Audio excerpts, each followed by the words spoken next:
Sveriges mest upptagna person just nu. Mitt uppe i inspelningarna av 3:e säsongen av Young Royals är en av deltagarna i året Så mycket bättre. Och som grädde på moset så har han en helt ny singel ute. Varmt välkommen till Nyhetsmorgon, Omar Rudberg. Hej, tack så mycket. Herregud vad du har för dig just nu. Ja, verkligen. Men det är kul. Hur mår du då? Jag mår bra. Hela Young Royals-teamet, vi hade en liten fest igår och firade sista säsongen.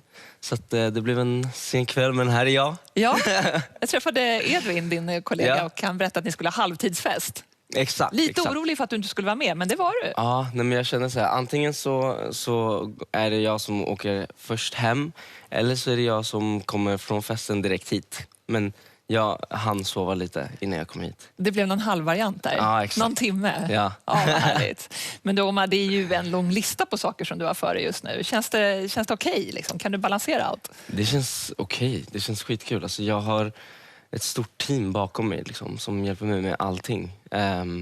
Låtskrivare, producenter, och det är management, och det är liksom, produktionen i serien. Så att det är liksom, jag är inte själv någonstans, vilket är jätteskönt, för det hade aldrig gått utan teamet. Liksom. Så logistiken finns det folk som har koll på. Liksom. Men hinner du njuta då? För du blev ju utnämnd till Sveriges bäst klädda man på Ellegalan, men hade inte tid att vara där och ta emot priset. Precis. Så att, alltså, det är klart att jag hinner njuta, det tror jag att jag gör. Ibland påminner jag mig själv om att man måste så, stanna och bara, men vänta, det här händer. Kan vi bara stanna här i en sekund? Liksom. Men det är kul, jag älskar att hålla mig upptagen och ha saker på gång. Det är det jag har jobbat för så länge. Liksom. Vi snackade precis, alltså, första gången vi sågs var jag 14 år. Det är, liksom det är nog precis 10 år sedan vi sågs första gången. Så att det är liksom, jag har jobbat stenhårt hela mitt liv sedan jag var 14, och nu så liksom känns det verkligen att det händer grejer, så att det är så kul, och jag kommer att fortsätta nu. För du sa i det inspelade tacktalet på Ellegalan att 2023 kommer bli ditt år. Ja, men det känns, och det lite kunde som ju inte börja bättre. Nej, men det känns en som det, för jag har mycket planer både jobbmässigt, men så här, allt känns bra typ. Och rullar på. Peppar. Men det är kul. Sista säsongen nu som ni håller på att spela in av Young Royals, 3:e säsongen. Hur går inspelningarna? Berätta. De går jättebra. Vi har aldrig haft så här kul någonsin, tror jag, på inspelningen. Och vi ser verkligen till att liksom njuta varenda sekund av det nu. För att nu är det ju sista spurten. Liksom.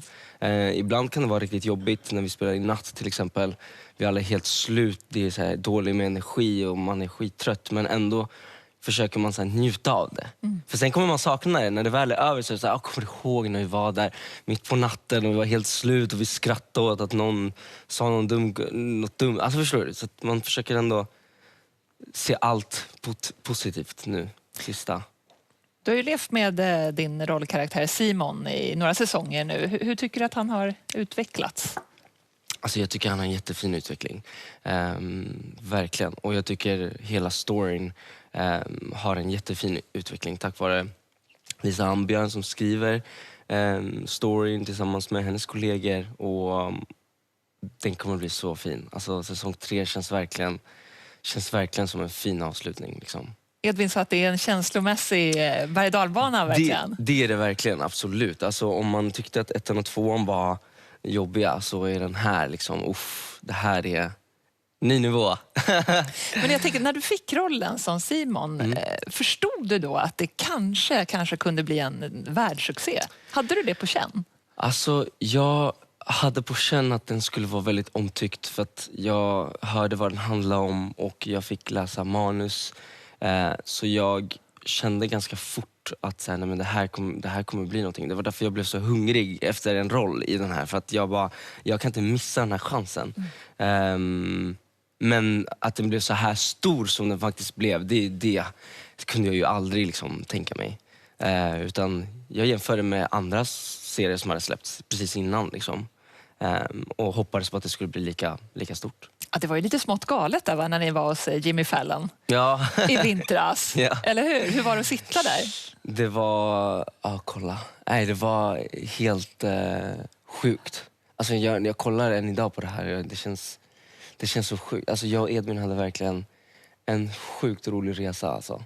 Vi njöt så mycket. Även fast vi inte ens fick mycket timmar ledigt så njöt vi jättemycket. Och Jimmy var en jättefin människa. Och, men det var också terrifying. Alltså, vi höll på att bryta ihop precis innan vi skulle gå in. Alltså. För att det var... Edvin, jag har tappat engelska. Jag kan inte säga ett ord nu. Jag vet inte vad jag ska säga när han frågar mig. Alltså det var på den nivån. Och ändå pratar ni ju så bra engelska så till och med Jimmy Fallon fattade inte att det var ni som faktiskt pratade engelska. Han trodde att det var dumpat. Ja, exakt. Men och sen när ni skulle ta er ut från det här, då kanske ni fattade hur stora ni är. Nej, men det var lite USA. kaos alltså. Vad var känslan när ni gick genom det här havet av människor som stod och ropade era namn? Nej, men det var helt jätteweird alltså. För att det här är ändå liksom New York, USA. Det är så, man tänker inte att det skulle vara så här. Men kolla, det är liksom paparazzis, det är massa fans. Och folk var så här skittaggade. Det liksom behövdes vakter för att ta ut oss därifrån. Alltså du vet, det var så här helt otroligt. Det var en dröm, alltså en dröm. Det var så kul att få uppleva det.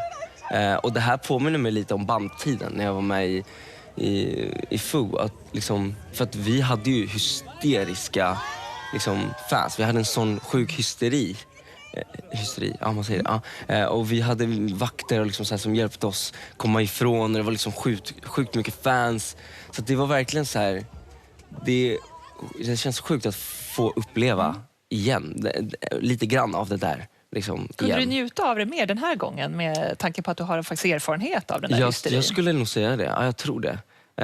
Vi går ut där och jag kände så här, wow, alltså att det här händer igen. Så här, det är helt sjukt. Och också med Edvin, att få dela det med någon kändes också väldigt skönt. Och också det, att dela det med någon, det påminner mig också om bandet. För vi delade det tillsammans. Så det var, så här, det var fint. Liksom. Parallellt med allt det här knasiga så skriver du musik också. Du har ju ny musik ute nu som du inte har hunnit repa in så att du kunde sjunga för oss här i studion. Nej, men vi har klippt ut en bit från videon. Vi ska titta här. She made up her mind after summer, 'cause life was just a dance and she believed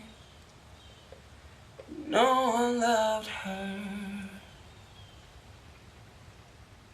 Screaming I'm as free I'll ever be. Life was just a dance and she believed no one loved her. She fell in love in the summer. Ny musik. She fell in love in the summer. Ja. Vad handlar den om? Finns det någon speciell she här? Eller? Nej, alltså det är en fiktiv she. Låten handlar om hur man kan må efter en heartbreak. Att man kan må väldigt, väldigt dåligt. Liksom. Så att det är lite det den handlar om. Och sen she blev det för att det låter bra när man sjunger det. Det låter fint. Och det är mer som en storytelling typ. Så ingen speciell så. Men man kan ju absolut relatera till den liksom. Jag var inte med och skrev den dock. Utan det var Noak, Robin och Johan. Sjuka låtskrivare och producenter. Skittalangfulla. Och de lät mig släppa den. Först när jag hörde den, jag bara, måste släppa. Ja, det förstår jag. En riktig Omar-låt ja, är det jättefin, ju. Jättefin. Så ny musik och sen håller du på att repa inför Så mycket bättre också som du ska vara med på i sommar. Ja. Och det här är helt knasigt. För att dagen efter ni avslutar inspelningarna av Young Royals så sätter du på planet till Gotland. Nej, alltså inte ens det. Det är till och med innan vi blir klara med Young Royals.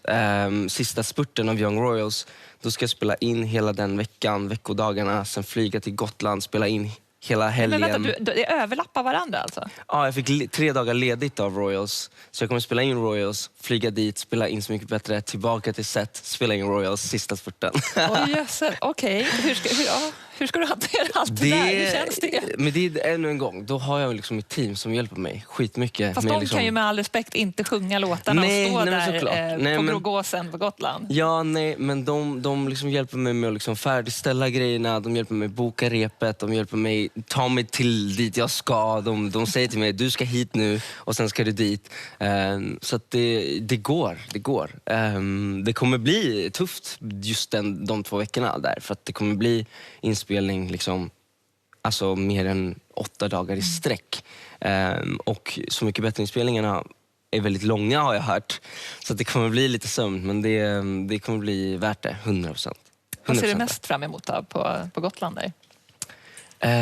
Alltså bara sommarkänsla, hänga där med alla, få uppleva det och få höra på fantastisk musik och bara också så här, få en liten paus av Royals och liksom spela in någonting som har med musik att göra är också så här fantastiskt. Och sen kunna gå tillbaka till Royals och bara, det är bara fantastiskt allting. Det ska bli skitkul. Ja, lycka till nu med allt som du har framför dig. Det ska bli väldigt, väldigt roligt att få följa också. Och sen få se, när har 3:e säsongen premiär? Vet du det? Det vet vi inte. Nej. Det har inte blivit annonsed. Men, när det är klart helt enkelt. När det är klart. När du är klar med Så mycket bättre. Ja. Exakt. Tack Omar och lycka Tack till så nu. mycket. Tack.